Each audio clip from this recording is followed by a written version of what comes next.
야곱의 일생에서 이 정착이라는 단어는 참 소망의 단어였을 것입니다. 저도 어려서부터 이 자가를 가져본 적이 없습니다. 저의 이름으로 된 집을 단 한 번도 가져본 적이 없습니다. 처음에는 태어나서 한 20살 정도까지는 부모님 집에 얹혀 살았습니다. 물론 부모님의 집도 부모님의 명의로 된 집은 아니었습니다. 그 집에 저는 얹혀 살았었습니다. 그러다가 대학에 들어가게 됐어요. 자취를 하게 되는데 자취를 하면서도 매 학기마다 방을 옮겨 다니면서 그렇게 다녔었습니다. 그리고 그 가정에서 독립을 하게 되고 독립을 하면서도 여전히 저의 이름으로 된 집은 단 한 번도 없었습니다. 사역을 하고 나서야 비로소 교회에서 마련해 주신 사택에 이제 보금자리를 틀게 되었습니다만 늘 떠나야 하는 삶이었었습니다.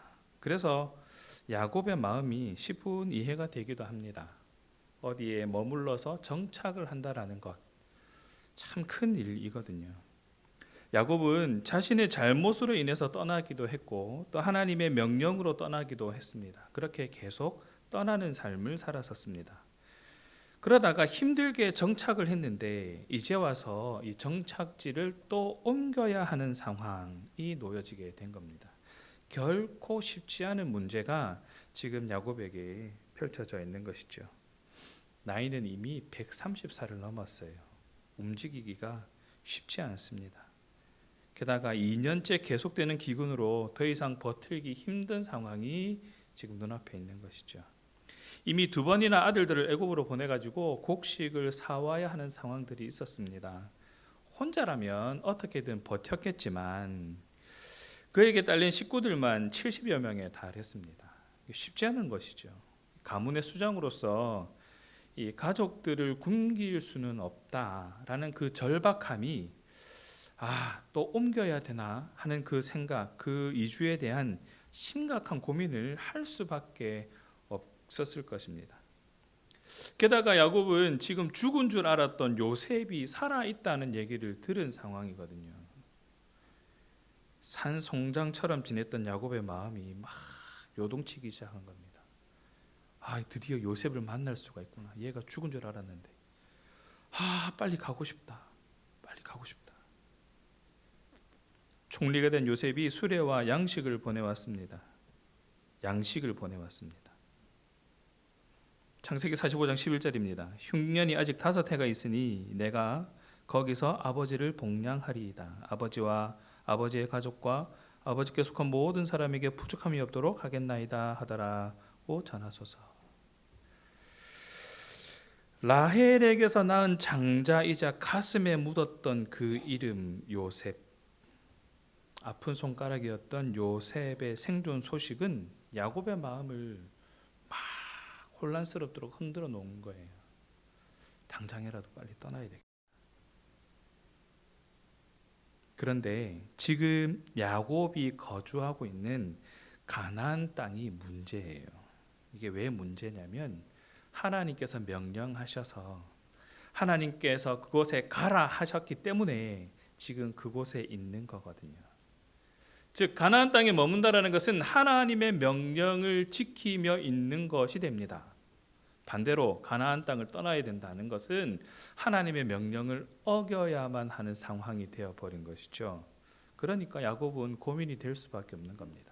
당장이라도 가서 요셉을 만나고 싶은 그런 기대와 설렘이 있는가 하면 진짜 내가 떠나야만 하나, 이 약속의 땅을 떠나야 하는 두려움과 동시에 이제 내 나이가 130살이 넘었는데 이거 움직일 수 있겠나 하는 그런 마음들, 고민이 될 수밖에 없었던 것이죠. 또 야곱의 가문에게 있어서도 애굽으로 다시 내려간다라는 이 이야기가, 이 상황이 사실은 쉽지 않습니다. 왜냐하면 할아버지 아브라함이 예전에 기근이 있을 때 자신의 뜻에 따라서 애굽으로 한번 내려간 적이 있거든요. 그러다가 아내 사레를 뺏길 뻔한 그런 일이 있었습니다. 아버지 이삭은요, 기근 중에 하나님 저 내려가도 될까요? 기도했더니 하나님이 가지 마라 그러셨어요. 가지 말라는 명령을 받았던 겁니다. 그런 상황을 다 지켜봤던, 그런 얘기를 들었던 야곱이 가나안을 떠난다라는 거 사실 쉬운 일은 아닙니다. 그런 생각도 들었겠죠. 당장 지금 내가 먹고 살 게 없어서 이 문제를 해결하기 위해서 가나안 땅을 떠난다. 내 먹고 사는 일 때문에 하나님의 약속을 저버려야만 하는, 내 신앙을 저버려야만 하는 그런 상황, 내가 그런 결정을 해야만 하나 하는 그런 신앙적인 죄책감과 두려움이 있었을 것입니다. 그 마음을 아마 강하게 잘 붙잡았을 것입니다. 그래서 야곱은 기도합니다. 오늘 본문 46장 1절입니다. 이스라엘이 모든 소유를 이끌고 떠나 브엘세바에 이르러 그의 아버지 이삭의 하나님께 희생 제사를 드리니. 야곱은 요셉을 만날 생각에 기뻐서 당장 뛰어가고 싶은 마음과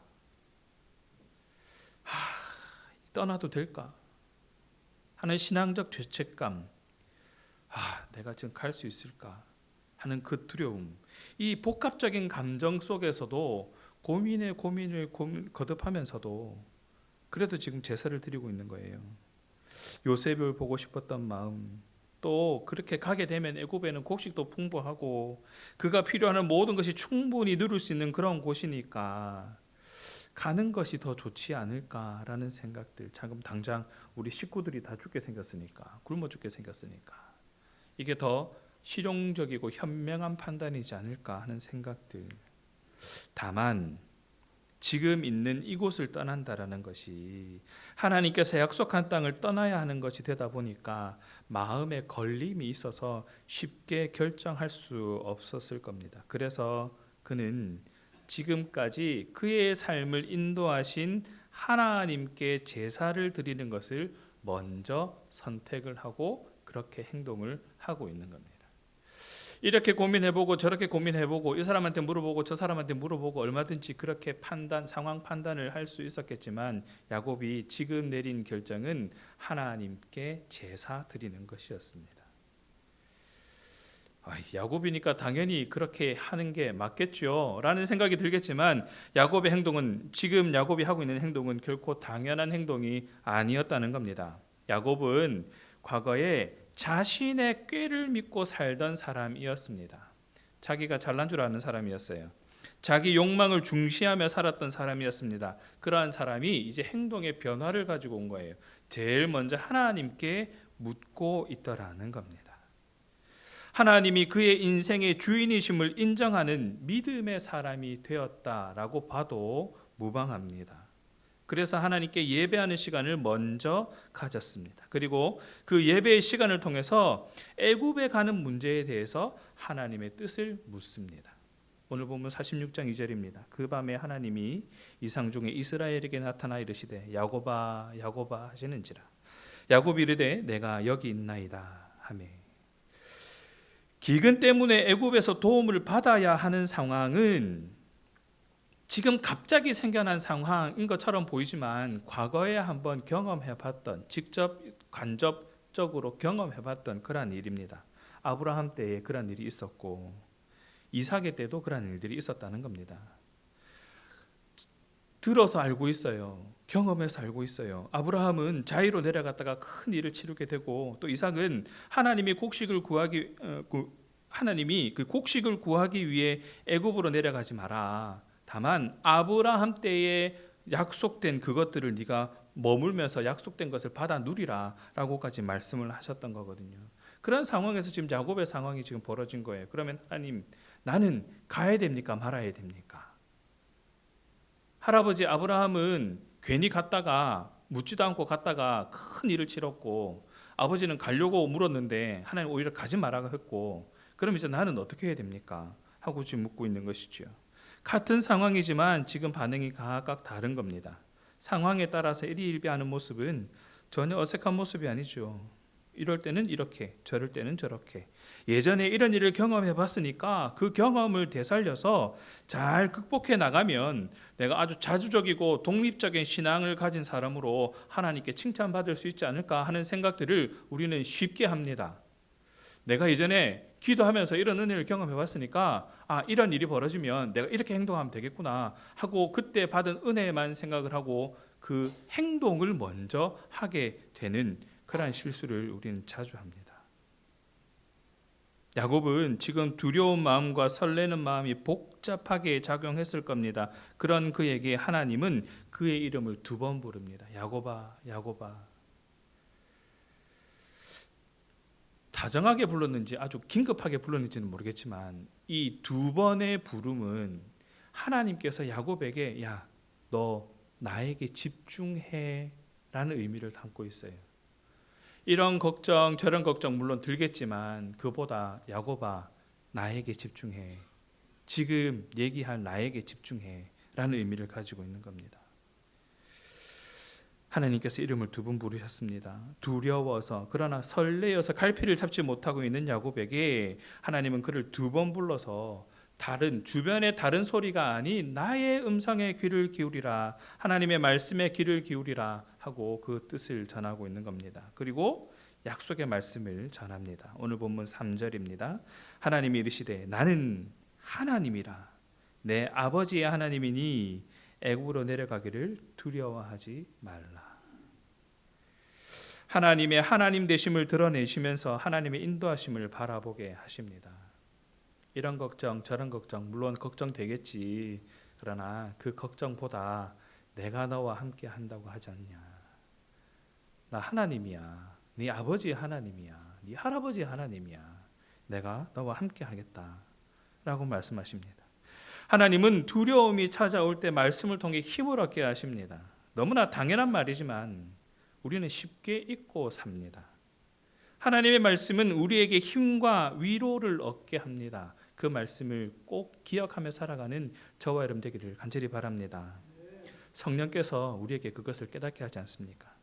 요한복음 14장 26절입니다. 보혜사 곧 아버지께서 내 이름으로 보내실 성령 그가 너희에게 모든 것을 가르치고 내가 너희에게 말한 모든 것을 생각나게 하리라. 하나님께서 저와 여러분과 함께 하셔서 힘들 때 위로함을 주시고 어려울 때 도닥여 주시고 그 길을 인도하셔서 하나님의 뜻을 이루어 가실 것이다. 그것을 잊지 않고 살아가는 것, 그것이 우리의 삶에 가장 큰 힘이 되는 것이지 않겠습니까? 성령께서 깨닫게 하시는 것에 주목하는 저와 여러분 되시기 바랍니다. 말씀 가운데 뜻을 분별하고 결단하여서 힘과 위로를 받으시기 바랍니다. 그렇게 말씀에 집중해서 순종할 수 있는 그런 믿음의 사람이 바로 저와 여러분이 되어야 할 것입니다. 주저하고 있는 야곱에게 기대가 되면서 두려운 야곱은 지금 뭔가 확신을 얻을 만한 그 증거? 그것을 바라고 있는지는 모르겠습니다.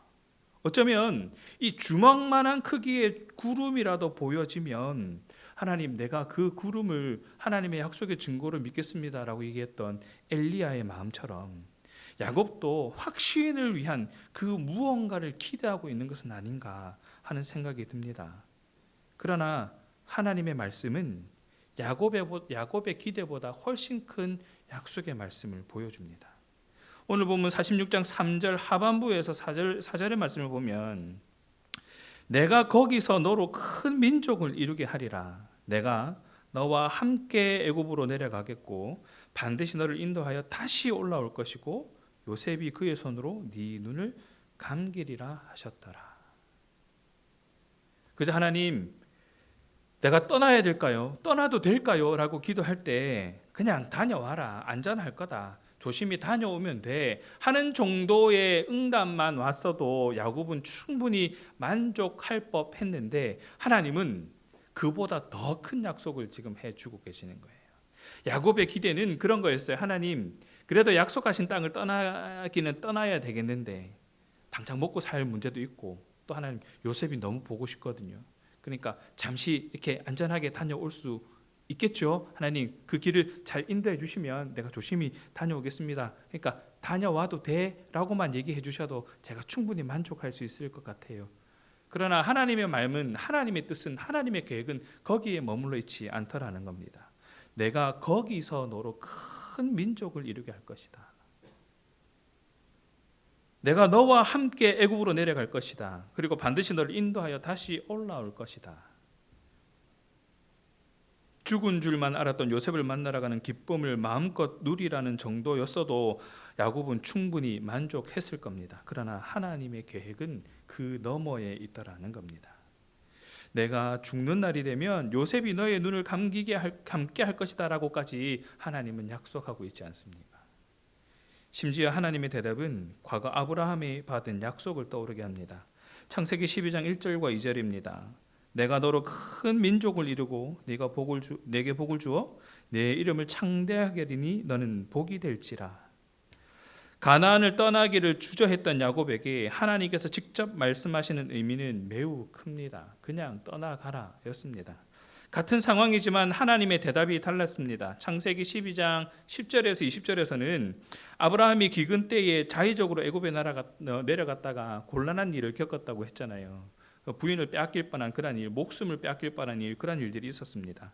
근데 반대로 이삭은 똑같은 상황, 기근 때문에 애굽에 내려가야만 하는 상황인데 하나님께서 오히려 내려가지 마라 그랬단 말이에요.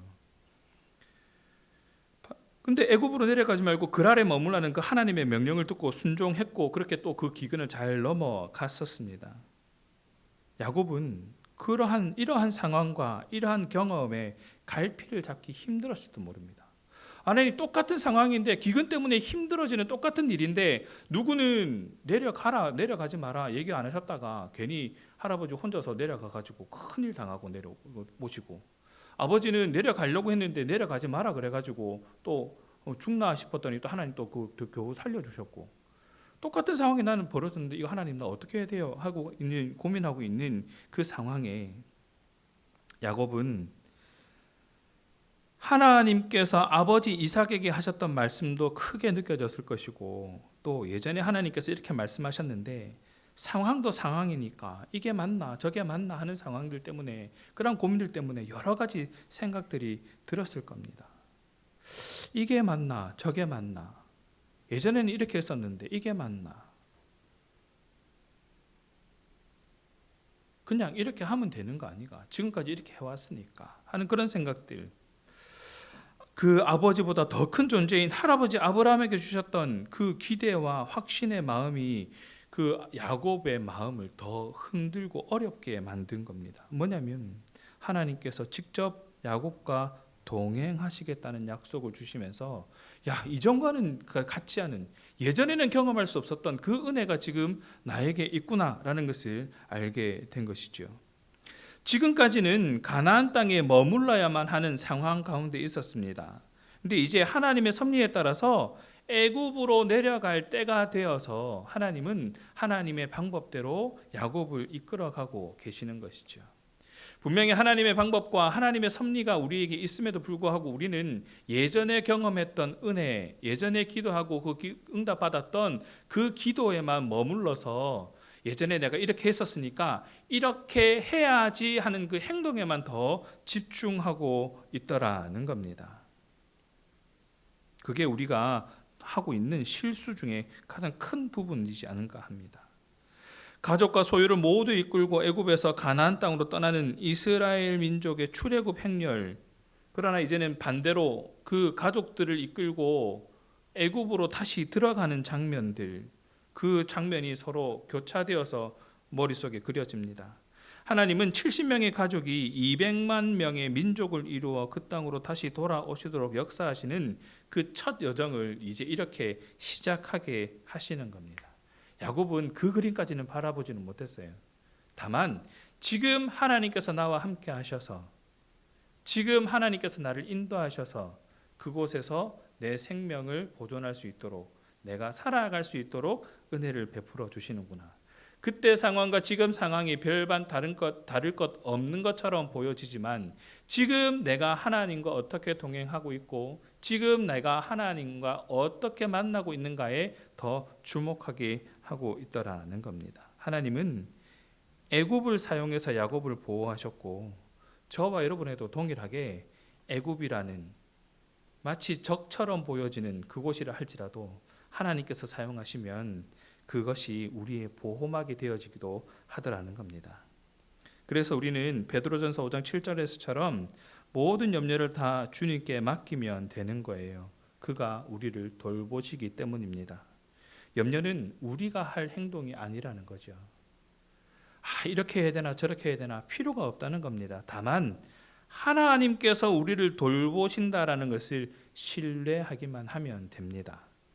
하나님은 요셉을 준비시켜서 야곱과 그의 가족들의 생명을 보호해 주셨습니다. 마찬가지로 하나님께서 그리스도를 통해서 생명을 주시고 돌보시고 보호하신다라는 것을 기억하시기 바랍니다. 그리고 그 사실을 신뢰하시기 바랍니다. 그 신뢰함으로 우리는 믿음으로 살아가야 할 것입니다. 하지만 어쩜 이렇게 하나님이 돌보시고 보호하고 계신다는 것을 알고 있으면서도 그런 하나님을 신뢰하면서도 염려가 먼저 되고 자신의 힘으로 해보려는 노력을 먼저 하고 있고 불안해하며 살아가는지는 참 알다가도 모를 일입니다. 답은 분명히 정해져 있고 답은 우리에게 분명히 보여지고 있는데 그럼에도 불구하고 여전히 우리는 불안해합니다. 여전히 우리는 두려움에 떨고 있습니다. 그래서 그렇게 얘기하죠. 우리 인간의 연약함이라 어쩔 수 없는 부분 아닙니까? 우리는 인간이잖아요. 우리는 연약하잖아요. 그러니까 그렇게 넘어질 수밖에 없고 우리는 그런 존재니까 그렇게 살다가 막 깨지기도 하고 부서지기도 하고 그러다가 또 하나님의 은혜에 붙들려서 신앙 안에 살아가게 되는 그런 존재이지 않습니까? 그냥 그렇게 살아가는 게 어쩌면 당연한 거 아니에요. 이렇게 깨지고 한 대 맞고 나면 또 하나님의 은혜를 깨닫게 되고 그렇게 또 하나님 은혜 안에 살아가다가 또 다시 돌이켜서 또 우리의 죄를 범하게 되고 계속 그런 거 아닙니까?